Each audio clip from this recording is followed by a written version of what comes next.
have to see, but don't forget the Elise Pantheon combo, that point-and-click CC to be followed up by a Cocoon.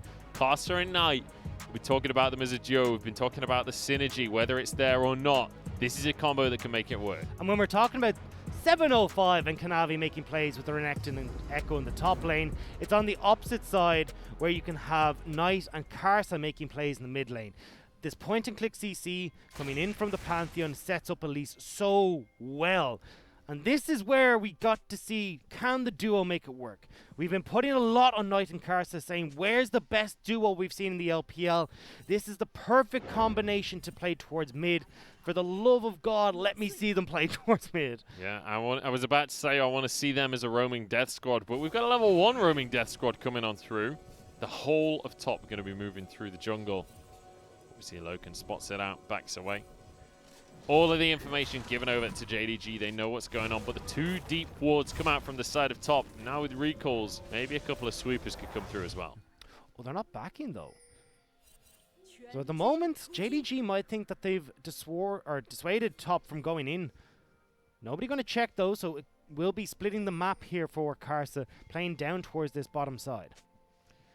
Well, I don't know if you guys saw the graph a moment ago, but according to Captain KFC, the level 1 and the 40-minute mark both are in favor of top. But around the 20-minute mark, 25-minute mark, it was JDG that had the advantage at 53%. So keep your eyes peeled on whether or not that's going to be where JDG really put their foot down once they've got those ultimates.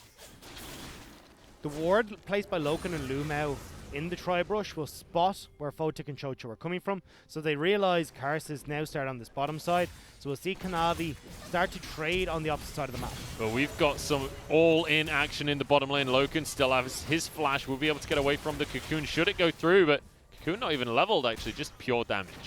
It's exactly what top esports needed in this early game. Photic and Chocho getting full control on this bottom side, but Karsa's not done. Volatile spiraling isn't quite there quick enough. Loken drops a ward because he knows he's in a bit of trouble. Actually look to try and steal the big Krug if he can. Chocho's going to be here though. Loken maybe has stepped out of line. Does have his flash. Karsa's trying to clear these creeps to hit the level 3 to go for the terror dive. Needs to try and clear this super quickly though before Lumao gets back. Yugao's in trouble in the mid lane in the meantime. Knight, massive trade on towards him. Karsa, as you said, pushing to try and get to that level 3 mark. Lumao going to be back into this bottom lane. We'll be able to just clear away some vision. And in the end, they can deter Karsa from making the play. Not quite able to get it. Actually thought he'd clear 2 camps, but only having the single camp cleared means that you're not going to be able to hit that level 3 as Karsa, so they will be forced to back away. Kanavi, though, off to a nice start. Has got the level advantage, can now look to turn around the play on the bottom side. Lamau going to look to bait it, does catch the hook. Chocho's going to be there, stunned up after shot comes into play. Keeps him alive for now. The passive comes on through, Zed drives in up, and it's a kill for Lamau. That is a fantastic turnaround play from Kanavi. Usually you would see them split the map so Kanavi can go over towards the red side, but realizing that Karsa was set behind and trying to make the play, now only hitting the level 3, uses the advantages that they have, takes top esports by surprise, and gets a kill back over towards a desperately needed JDG bot lane. 705 in the meantime. He knows all of the junglers are on the bottom side of the map, so he's like, all right, this crab is mine. I'm going to get some XP and some gold for myself. Karsa, once again, invading on the bottom side of the map. I thought Karsa would go straight towards his red here, realizing, hey, Kanavi hasn't picked that up for himself, but instead we'll just manage to steal away some of those raptors, and now we'll move across towards his red after this recall. Knight, in the meantime, had an opportunity to get back to base, grabbed himself a longsword and his boots as well.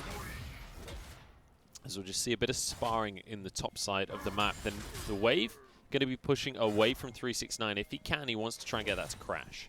There's a potential here Kanavi can join up with 705 and invade onto the red, or just kill 369. Maybe 705 just gets a solo kill here. The shield comes through. Oh, he was on minuscule amounts of health before that shield. So now I want to see JDG use the advantage. Go in, start invading onto Karsa's top side. Kanavi's been set behind because Karsa's gotten all of this bottom camps on Kanavi's side, but Kanavi's still too afraid to go in and try and go up against this Elise with 705 backing. Ultimately, though, from the side of Kanavi, at least his teammates haven't been dying. So he is okay to just chill a little bit on this Echo. As you mentioned before, doesn't actually want to be too aggressive until that level 6 mark. So from one perspective, you could say, as the jungler, you're kind of okay so long as your teammates aren't just into it. I'm probably being a bit too forward here because realistically, Kanavi, as he said, will want to hit a couple of levels. Now, though, is invading and doesn't have pressure. So this is the opposite of when he wanted to be going for this play. Knight wants to join up with Karsa. But Yagao just gets some free hits on for that one. Knight realizing he can't actually make a play happen here. Will return to this mid lane once again. Big wave pushing in the mid, though. Karsa is on his own Raptors, so can go and put pressure onto this mid lane and give Knight the opportunity to set up a play for him. But instead, looks like Karsa's not wanting to try and play around this mid again. 369 will have to start to be a little bit more careful up towards this top side as well. Doesn't have his TP available, so if he's forced out of lane again, he'll be in trouble. I'm seeing the on my way pings towards mid, but they're not happening. Kanavi's getting more ganks off on top side, though, and forces the flash from 369. Yeah, immediate flash. Good respect from 369. Is level 6 now as well, so can find a 1v1, but I'm not sure he will win a 1v1 against 709, 705 even. There's a lot of numbers in this game. There's a lot of numbers, but Kanavi's still only level 4, so if he went too aggressive against the Mordekaiser, I think he does just lose that fight. Bot lane, Karsa looking for the dive. Once again, this is at least so good in the situation. Loken gets away, repelled to follow though. Karsa should be able to finish this kill off. In fact, it's Knight. Steals that one away with a Comet Spear, and now Lumao on his own in the middle of nowhere. There's a turret, but it's not going to be enough because Knight can happily take a shot or two. Double kill for the Spartan. Great start for top esports, and again, it's this playing towards the advantages that they can eke out at any situation. Knight hits that level 6 straight away down towards the bottom side, and now this is a fantastic start for top esports. When we look at their composition, Varus is going to be their main damage dealer, so focusing the bottom side of the map makes the most sense for them here, and having Knight set up with 2 kills now means that the stronger Spartan can start to make plays on both sides of the map and snowball this game in top esports favor. And isn't it just so appropriate the Knight, when he's playing this Pantheon, this Spartan in the mid lane, gets the 2 kills. He is the team's logo. He is the namesake right here. And he's going to be the one to start this snowball rolling. It's interesting to see, though, Karsa trying to make these early plays happen, but them not really come through. Because looking at when he was back on RNG, in over 50% of his games, Karsa was picking up first blood. But since he's come on to top esports, it seems to be Karsa's falling further behind, and top esports in all their games only pick up first blood in about 30% of the times. And that's not even off the back of Karsa in some of those instances as well. So this is now top esports against the early game JDG, trying to find a more early game centric map pressure. You're now going to rotate up towards the top side. They know that Karsa is going to be starting that Dragon off in the bottom side of the map, so they have to trade this one. Going to be able to grab a Rift Herald. And as always with the Rift Herald, it's not going to be a question of whether or not you can get the objective. It's going to be a question of what you can do with it. Well, Kanavi will be able to pick this one up. Will go back towards his blue, or look to use it straight off the bat here. You can see 705 has already started to push in this top lane, and potential to look for this dive. This is what you're talking about, Munchables, with that level 6 up and available. Yeah, Kanavi will have the Chrono Break. Oh, well, I was going to say something about the Death Realm. I was going to say you can't dive a Mordekaiser, but I would have been very, very wrong. Top esports, though, will be able to trade on this bottom side. So even though JDG will get the top lane turret and a bunch of these turret plates in favor of them, with the pressure that top have been able to get off of that play by Knight will be answered, and it might actually go down. No, I think the bulwark is going to do too much work here. Yeah, they can barely do any damage. The charge comes on through. 705 getting a good chunk of gold, as well as Kanavi. That's exactly what you want on this Echo as well. Good bit of gold going into your pocket. He's got the 2 assists, then some plate gold. Kanavi's going to get some items here. And this is where Kanavi's at his strongest, on these carry junglers, the Kindreds, the Nidalees, now this Echo. Kanavi has the potential to be such a nuisance for the likes of Photic in these fights. We said already, Photic needs to be the main damage dealer for top esports.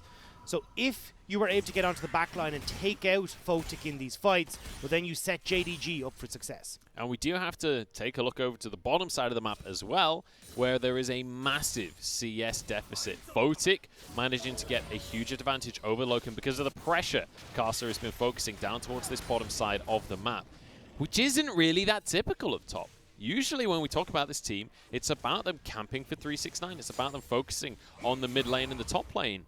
But when you look in the Mordekaiser, you know that you're playing towards the weak side, and you can see the focus down onto this Varus. But it hasn't mattered what 369 has been playing. It has always been to 369. Mordekaiser, Aatrox, Renekton, these are the picks we associate with 369. And Knight and Karsa have consistently gone towards that top side to help 369.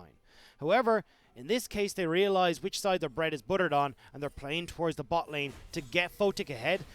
A Blade of the Rune King to longswords. This is not worth the ward, my friend. Chocho's caught out. Dominus will come on through as well.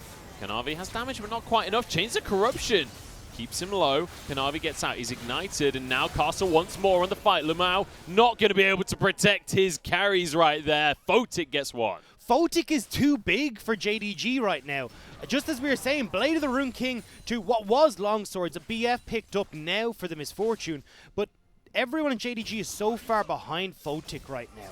This guy has so much CS, is hitting his stride heavily at the 11-minute mark, and now they can turn towards more turret plates in the top lane with Karsa there to support them. Wow, this is really starting to get a little bit out of control. When you look at the gold lead, it doesn't look that significant, but when you look at how these fights are going, when you look at the pressure on the map, it all feels to be going the way of top, and now Photic, he wants some more plates for himself. And imagine if 705 tries to approach this. Karsa can start off the dive. You've got Chocho with a bunch of CC as well. 705 is left here holding his hands going, what do you want me to do, guys? If I move in under here, Karsa can look for the dive. And he's not. Karsa's decided he wants to back away for now. They don't want to bite off more than they can chew. Lumao was missing on the map, so was Kanavi, so they're like, you know what? There's potential that they make a counter play. Let's leave it out for now. Kanavi, however, is on the bottom side. So now we're going to see the rotation start to come through. 369 is already in the bottom lane. 705, I imagine, is going to pick up this and then go to match 369 in the bottom lane.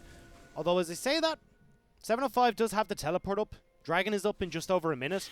And more than likely, actually, I take my point back, because JDG would like the Renekton on this top side to put pressure down while still keeping their teleport on the opposite side of the map. Yep, so 705 going to keep on hammering away on towards the tier 2. Bear in mind, there was a second charge that came from the Rift Herald in the top side from JDG. So if 705 gets alone time, that tier 2 tower will be in serious trouble. Kanavi starting to move up towards this top side, trying to make a play towards that turret you were talking about, Munchables. But with Dragon up in just 20 seconds, it's not going to be Navi's time to get back down. So they're trading this Dragon for the play in the top lane.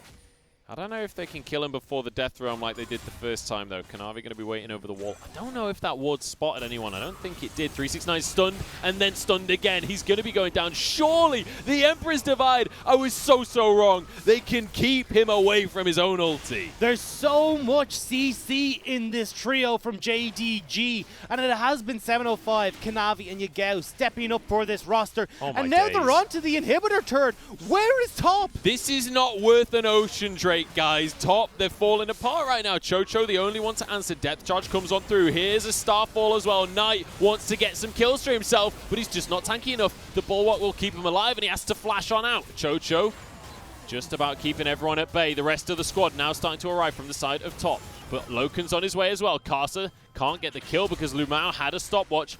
Loken's going to be here. Bullet time across the team, but Repel stops most of the damage. Chocho back on in. Kanavi's looking for his stun. Parallel convergence. There's the proc on tonight. There's one going down. Kanavi now runs away for his own life. His top, they're starting to get respawns in on this one. Yeah, top esports are coming out of the base and JDG will back away. But when all's said and done, it's a 1-for-1 in what was a very scrappy fight. They keep the inhibitor turret just about. An Ocean Dragon in favor of top. That top lane turret going down, though, is a lot better for JDG, and they're the ones that'll come out on top in this situation. But it is 2 Drakes for the side of top Esports. But isn't it just fitting that all of the plays happen around that top side inhibitor once again? It's the same as game number 1, just the other side of the scoreboard. And the reason JDG are happy to make this trade is that they want to try and force back the waves as deep as possible onto top Esports side. When you've got a Mordekaiser and you've got this Pantheon, it's pretty easy to start playing these side waves, and it's not like Yagao can match either Knight or 369 on the side. So if you were taking these tier 2 towers, you can push the lane super far back and find yourself in a better situation. Solar Flare doesn't come out. It's actually just about still on cooldown. The fights are happening so frequently, ults aren't even available. Knight, 705. They give each other a wave, then blast away on the cone. The only ult not available for JDG right now is that bullet time. They would love to have it available for this next fight, especially since Knight doesn't have a way to access the back line with no ult of his own. 705 going to be on the bottom side of the map right now, pressuring onto a tier 2. Has the teleport available on the Croc. 5,000 on the Herald is top. They're the ones with priority. I don't know whether JDG will be willing to really commit to anything here. No, they're too late to the party. They don't want to try and go forward here. Knight, really big on this Pantheon right now, and I already talked about how strong Photic is at the moment. If they're trying to push into the river when they're already too late to that objective, it's so easy for the Chains of Corruption to root up several members, and when you're playing the likes of this squishy Echo and you need the room to kite back on Yagao, having this Chains of Corruption spread through multiple people is the exact opposite of how the JDG want to play this. Good to see Karsa here holding onto the Herald as well. Realizes they don't need the Herald to take that tower. They'll be able to just auto it down, and keeps that for another objective, for another tower later on in the game. Now, in the meantime, we mentioned him right before the Herald play. 705 will be able to push onto the tier 1. The mid lane tower is the tower, though, that you were addressing there much. That's where they want to send this Rift Herald, because if they can crack open this tier 2, or tier 1 even, well then they can start to play off on the side lane with Knight and 369 like we talked about, and then look at these tier 2 objectives next. Top Esports have some great push potential with Photic in this lane, and what they can even do at the moment, which is looks like what they're going for, is have Knight and 369 start off in these side lanes, start to push in these objectives, forcing Yagao and 705 off to deal with these sides, and then have Knight dive the turret with the ultimate. Something we've already seen him do this game already, down towards the bottom side of the map. But Knight's been a little quiet. He's been responding to the plays, but we've not really seen Knight and Karsa being the ones actually initiating these plays, which is sort of what we expected. And what we called for in the beginning. Karsa and Knight can set up so well in this mid lane. It's why you see Yagao with the cleanse. You just rinse and repeat this. It's a not very long cooldown on either of those abilities. But that's not what they went for, instead playing towards the bot lane to get Photic up and running. And that has been a success story for them so far. And now they've just got to try and finish this and start working further forward. Even though there's a 2k gold lead for JDG, top esports champions right now are just far stronger. The Youmuu's Ghostblade, the lethality is a much more early game focused build. And that's what they're trying to use right now. Parallel convergence, Kanavi goes in, finds 2 stuns, and actually Karsa was stunned, but they don't go for him. Cho chose the target, bullet time gets the first one of the kill as Knight forced away. Emperor's Divide, but it's in the Shadow Realm, I think. No, it wasn't, in fact. Kanavi now getting onto 369. He'll fall as well. JDG, 2 for 1. Look at the way XX played this Pantheon, and look at the way Knight has been doing it. XX was delivering himself into the backline every single time to cause chaos, forcing AD carries and mid laners to run for the hills. Knight still has his ultimate up and available, never tried to look on to Loken and Yagao, and it meant that this free hitting Azir and Misfortune did too much damage to top esports. And getting this Drake is so very important for the side of JDG, being able to stop what top's win condition is right now. They were the ones with 2 Drakes. They were the ones pushing towards a soul. JDG very happy, but also a bit of ult CDR for an Echo is a very nice thing. Yeah, you'll always be happy with that. We've seen some obnoxious Echo ults when you do manage to get a lot of those Cloud Drakes under your belt. Looking towards mid lane though. Herald goes down, half health there. No fight going to ensue. Obviously, We mentioned it on the last time. Ult's still on cooldown. So watch where Knight is positioned in these fights. He's already forced out. The only person he can get onto at the moment is Lu Mao. And with that stun used on the support, well, Kanavi's free to move forward, Loken's pushing aggressively, and the Azir is free hitting this whole time. There's no way Top Esports can deal with the amount of damage. It's why Knight must play this more like an assassin. Dive towards the back line, onto Loken and Yagao, and try and delay the damage JDG can do while Photic is ramping up in the back line. Well, the gold now in favor of JDG. They're 2,000 ahead at the 20-minute mark here. They were the ones to most recently grab that Drake as well. But with Baron now on the map, no more Rift Herald shenanigans going to be coming on through. It's going to be down to who can control the top half of the map for the next 3.5 minutes. Top and bottom half of the map. Again, we're looking at 369 and Knight with no objectives that can really be taken for a while, start to pressure these side lanes. Knight will be positioned on the top side of the map, so then he can join in as quickly as possible, because 369's teleport, since it's a global, has a little bit more range than the Pantheon ultimate does at the moment. Well, the Colonel reckons JDG are looking good. 65% chance he's giving him right now. But Kanavi looking to prove him wrong. No, maybe not. Solar Flare goes in. Karsa has to repel very early on Chocho, the target. Z-Drive not able to be procced, though, so Kanavi still going slow. Knight goes on in, but that's going to be an ultimate. Photic getting the first kill of this fight. Kanavi drops as well to a Comet Spear. 705 is wreaking havoc in the backline. So's 369, but there's a kill for Photic. The Renekton not enough, and it's 5-0. If you don't go in as a team as JDG, well, it's going to give options for Top to decimate you in the team fight. It's exactly what we saw there. And Top, even off of that, will pick up the Baron. And it's so difficult to watch this if you're a JDG fan at home, because JDG are a team known for their team fighting in the mid game. This is their strength, and Top are beating them at their own game. Watch where this all starts, though. 705 teleports into the back line, but it's Kanavi who's tanking up a lot of the damage. Yes, Lu Mao is playing frontline here, but bullet time is hitting no one. Knight then gets straight onto Kanavi, one of the key targets we talked about him getting onto, and while 705 is working damage in the back line, 369 is onto Yagao. These are the main targets we talked about getting onto in these fights. The first engagement that we saw, Top couldn't do that. If you have no Renekton there at the start of these fights, it's open season for Top Esports. Knight now gets to move towards the bottom side of the map. In the fight before this one, we were criticizing that he was forced out of the play, couldn't get anything done. This time, he's right in the thick of it. He's dishing out the damage, and you can see his scoreline reflects it. 5-1-2 on this Pantheon. And starting to work up towards that GA as well, so now he can go even more aggressive in these fights, knowing that he's got that revive in his pocket as well. So Top Esports now starting to hit their stride, especially when we look towards the likes of the AD carry, where we look towards Photic with the Gwynsu's Rage Blade and the Blade of the Rune King completed. GA as well, it looks like, coming through for the Varus, so they realize that if we can just have these second chances in these fights, even though we usually consider it the late game fights where you want them available, this mid game is so important for Top Esports to snowball that they're picking these up early. And ultimately, when you look at two teams like Top and JDG that want to fight, that want to brawl, the mid game kind of becomes the late game. The style between late and mid is very, very similar. You can see Knight already now trying to put some pressure on the bottom side of the map, as you mentioned earlier. And this is the strength of the Pantheon pick. You've got that global ultimate. Now Yagao is underneath this turret.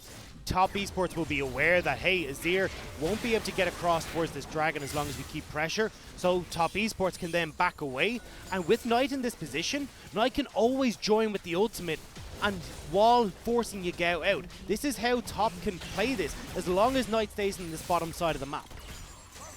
Now that Drake that JDG found themselves a little bit earlier becomes even more crucial. This would have been the Dragon Soul for Top had JDG not found the fight.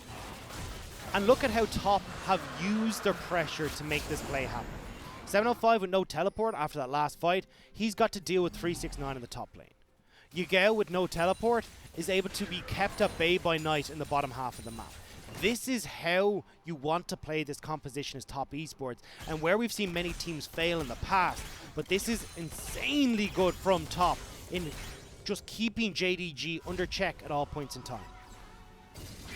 6 kills to 9 right now, and a 2,000 gold lead for top, but they're on soul point most importantly, and Barrett spawning in 3 minutes time. It has to be said, despite how JDG have looked in recent history, this feels like top have their number. Top has been a team that's been inconsistent. They've had some really good series, they've had some rough series as well. But this feels like a revitalized top. This feels like a top that are able to really have an impact. And I love to see it. Top, especially with when we've been giving a lot of flack towards Karsa and Knight, even though they're not ganking towards the mid lane, top have been doing a fantastic job of getting the plays that they want to happen and setting up Photic as well.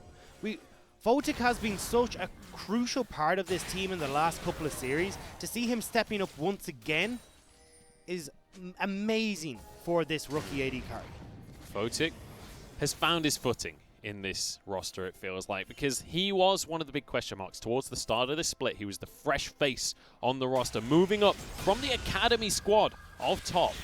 And one of the big questions was, can this shore up the weakness in the bottom side of the map? Because it was all about Karsa and I, it was all about 369. And Loken. Don't forget, this is Loken's old team here. This is where he found home for a little bit of time. But he didn't feel at home on this roster. I think that's the most important thing. He was the weakness. He was having a lot of troubles down in the bottom lane. It feels like Photic, this was the player they needed all along.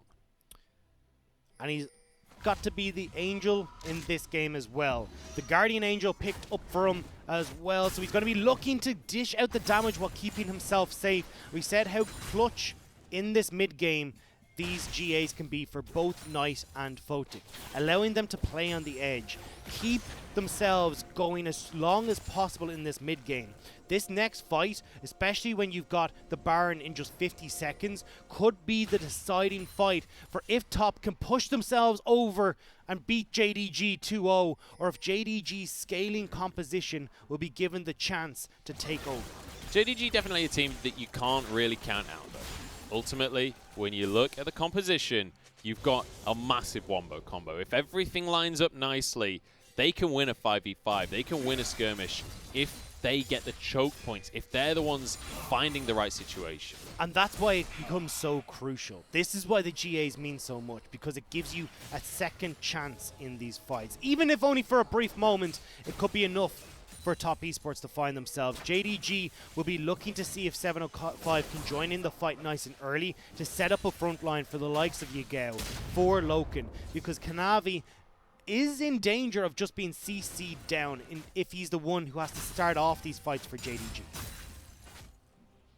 705 going to be clearing away in the bottom side. Bear in mind, both top laners will have their teleports available. Look at the levels on the top laners, though. 16 against 14. Jojo's in no man's land, runs into Kanavi. I think he's quite happy to just start a fight here. Has his aftershock. Photic almost getting the ult off.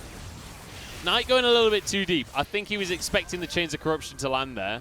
Now 369 comes up to meet his team. 1 minute until the Drake spawns. This would be Soul for top. And imagine Kanavi having the likes of this Soul point. Not going to be on the cards though, as JDG are sitting at just one Drake for themselves. Top esports will be, I mean, everyone on this team can make such good use of that ultimate. Especially Knight. Especially Knight. He goes for the Grand Skyfall into the back line and just sprints at your AD carry. Well, think about this. Photic with the Chains of Corruption now can follow up. He can pace himself correctly in these fights. Chocho can use the depth charge and get in a position to run around people to get these hooks. Top esports entire composition, even 369 can charge on people in the death realm. And importantly, Loken doesn't have a QSS. So if 369 is able to flash, get Loken into death realm, he will close the gap. He will find that kill. And this is why JDG are playing so safely right now. They don't want to give any sort of advantage before this spawns. You can see Knight, good foresight to put down a ward on the Baron in case JDG tried to split it. 369 is on the flank right here. Kanavi has to roll away from this one. 705 as well. Flashes over the wall. Not too much achieved by the side of top except for the pressure on the Dragon. they're both backing though. Lumao and 705 have gone back to base. They're not looking to fight this. So point goes over without any sort of contention. And now Top Esports have gotten so much more power from just that one objective. Feels pretty great for Top Esports right there. They just force the teleport play with 369, get the flank, force the flashes, force the back away from JDG. And JDG, we were looking as one of our top teams, sitting towards the top, but we said, hey, these guys actually haven't played a lot of the more difficult teams in the LPL. And now, in their first real contestation, they're stumbling. We're not seeing the same JDG. We're not seeing them punch hard, punch fast. And Top Esports are the ones that are coming out looking like so much better, and why they're considered one of the best teams in the LPL. Jojo going to be chilling there, waiting for someone to try and contest. Carson and 369 start the Baron off, but it's all just a bait. Kanavi narrowly sidesteps away from the cocoon, but Lumao might not be so lucky. Pulled into the rest of the team. 705 going to try and help his support out, but I don't know if he's tanky enough for this one. 369 has found Loken and just obliterates him in the backline. Now onto the likes of 705. Dominus still ticking as Yagao gets away with his life. Karsa has to keep himself alive with a stopwatch, but his 2 kills going the way of Kanavi. He's not going to be able to finish the kills though, as Knight will get onto Lumao. The Ignite's there, and there's a finished off kill. Kanavi, the last man standing. Because it's Kanavi that's still standing, Top Esports are just going to look to run through the base instead of the Baron. They'll crack open the inhibitor, but they won't be able to get much more. In that fight, though, you can see how crucial that Cloud Soul is for Top Esports. 369 ults onto Loken and runs down the Misfortune in the Death Realm. Knight uses the ultimate into the backline, flashes over a wall and chases down Lumao. This team gets so much use out of the Cloud Soul, it's unreal. And this is the decisive play we love to see from Top Esports as well. As soon as that fight's gone, they run straight towards an inhibitor. Now going to reset, go back to base, get some items, and look towards Baron. And this was a split call. Lumao moves in here to try and pressure, while Kanavi had already thrown the stun onto the left-hand side of your screen. So with all those gone, but there's no real worry for Photic in this fight. Look at him free hitting this entire time, and with the confidence of knowing he's got that Guardian Angel available as well. So Top Esports run through JDG, and now we got the opportunity to rinse and repeat this. As you said, they can go towards the Baron, but they're doing exactly what I wanted them to do, which was Knight pressure the bottom side of the map. Super creeps are your friends in the mid lane, and 369 is up towards that top side. Knight going to be able to just use that global pressure that you have on the Pantheon. 705 does have the teleport available though, so he'll be able to match towards the bottom side. So he's just going to look for the Krogs, but Knight is very scary on this Pantheon. You can see he's got 4 items almost complete there alongside his boots. 705 going to be stunned on up. Knight happy to take trades up against this Renekton. Usually this is the point in the game where I'd start to say the Pantheon is falling off, where Yagao is coming into his own. But with how much gold Top Esports have been able to pick up for themselves and denying a good amount away from Yagao as well, you need another item on this Azir before he can really be useful. Well, not useful, but carry the team fights in the same way. But Top Esports aren't going to give them that chance. They are setting up every which way for this Baron. Look how much wards are there for them. They don't care. This river is theirs. Complete vision control from the side of Top. They're just waiting for JDG to dare contest this objective. Knight on the flank. Just going to be giving them hell with the Comet Spears. And as soon as they back away, as soon as they have to clear the supers in the mid lane, Top straight onto the Baron. And there you see 705 with a TP. JDG are looking to fight. Chocho off on the wings. He's going to find Lumao. Doesn't have much of a follow-up in terms of the damage. Solar Flare onto the backline. Keep your eyes on Photic. He's going to be free hitting in the backside of the fight. Bullet time comes through, but 369 is pretty huge right now. Kanavi, though, is doing some work for his team. 369 goes down, and JDG have turned this one. 1-for-1. Support for a top laner. Photic wasn't quite free hitting in the backline. He had to try and respect 705, who'd gotten onto the flank, so ends up using the move speed from the ult to escape around the corner, but wasn't able to get onto the likes of Yagao and Loken, who were snuggled nicely in the backline without Knight or 369 able to get onto them. You'll see it here again. 705 pressuring Karsa and Photic. They're forced to run away from that solar flare as well. And meanwhile, big ultimate comes through from the Misfortune. Yagao is the one that's free hitting, and there's nobody able to get onto the carries for JDG. Knight, again, not using the ultimate to get access to that backline. And a really nice little sidestep from Photic during that fight. The solar flare from Lumao nearly hits him, a hit caster, but he steps out of the way. If that stun hits, 705 gets onto him, and that fight is totally different. And that's why this Cloud Soul is so important, because it does give him the movement speed after using the ultimate, and he's able to make these short adjustments. For an AD carry that, like Varus, that is struggling to move around in these fights, all that burst of energy and move speed is so much more important. Kanavi wants a pick onto Chocho. Might find a pick onto himself, honestly. Has to use that ultimate, the Chrono Break, just to pull himself to safety. Bear in mind, though, Echo's ultimate, very low cooldown at this point in the game. You can see it's already a third gone. Top Esports need to find a way to gift access to Knight on this back line. No ultimate available for Kanavi at the moment. No Banshee's Veil on Yagao now. They could find this fight before those two key item and ability are up. I mean, the biggest way to find the fight is just start the Elder Dragon, right? Force JDG Look where Knight to is. come on into you. Knight's on the flank. He's looking for Kanavi. Chrono Break will be available. Elder Dragon down to 3,000, but it's all about the fight. 705 gone down. Photic with one for himself. Lumao gets onto the backline in the bullet time. Going to take down Photic. Caster repels to get himself alive right here. Knight doing what he can, forcing Kanavi out of the fight. Loken flashes to safety. The Comet Spear not enough, but all things considered, Top still take the fight. And here comes Knight. It's round 2. We're not done just yet. Knight once more on this one. He's going to be sprinting away. Comet Spear. There's a stun. Kanavi, there's nowhere for you to run, my friend. Another Comet Spear, and Caster's there to snag the kill. There's a Comet Spear for you. There's a Comet Spear for you. There's a Comet Spear for everyone in the audience. And Top Esports will now find a quick 2-0 over JDG. What a convincing win, as well as we hit the 37-minute mark. Top. They fell behind a little bit in the early game, but the team fights were magnificent, and it's a 2-0 over JDG. Backline access was the name.